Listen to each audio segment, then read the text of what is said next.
Our first question is from Melissa in Queens. And she says, it's great to hear that we're making personal protective equipment and testing kits right here in New York City.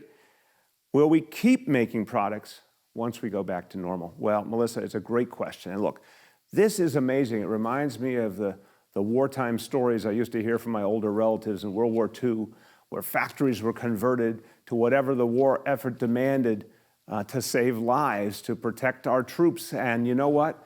This is what's happened here in New York City.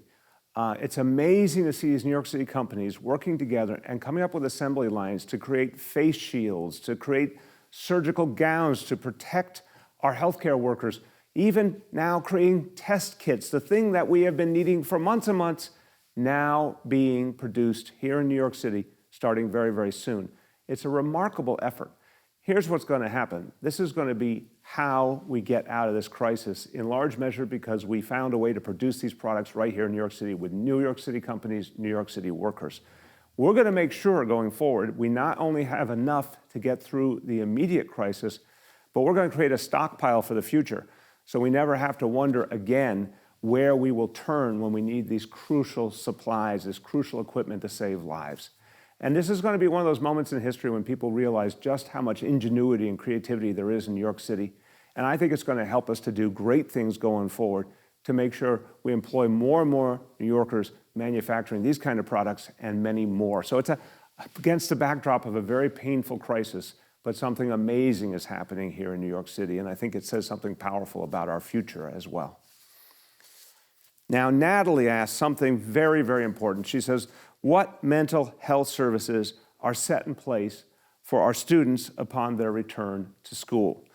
Some students are going back without a principal, a teacher, a coach, or a family member. Natalie, it's a very painful question, but you're absolutely right. And we have to all understand how much hurt, how much pain our students are going through right now. They have been traumatized by this experience. And think about you come back to a school community that's lost someone. That's not normal. That needs to be addressed. So we intend to do a lot as we look to the fall to make sure there are really strong mental health services available in our schools to help our kids through this. In fact, Chancellor Carranza has said we're going to start some of those mental health outreach efforts even sooner to reach a lot of kids who are going through a lot right now. Now remember, we cannot have kids who are strong and healthy and learning if we don't address their mental health needs. So this is going to be a priority. We're going to put in whatever resources it takes to make sure our kids get that support. And in the meantime, whether it's about a child or any member of your family, anybody you love in your life, anyone who needs mental health support right now can call 888-NYC-WELL, 24 hours a day, multiple languages, absolutely free. Get immediate help from trained counselors and get help going forward as well to make sure any mental health challenge gets addressed, especially in this tough, tough time. So please use that resource. It's there for you. Finally, a great question from Eleanor in Manhattan, and I appreciate it. Eleanor, she says, how can I know when you're going to have press conferences so I can tune in to see it live? Thank you, Eleanor. I try to use these press conferences as a chance to really give a lot of information to New Yorkers, information you need, information you can use about what's really going on with the coronavirus, what progress we're making, what we're doing to address the needs of people all over this city, where we're going in the future with this crisis. So look, it's an important opportunity to share a lot with you. Most days that's going to be around 9:30 in the morning. And it's usually covered by all the local stations.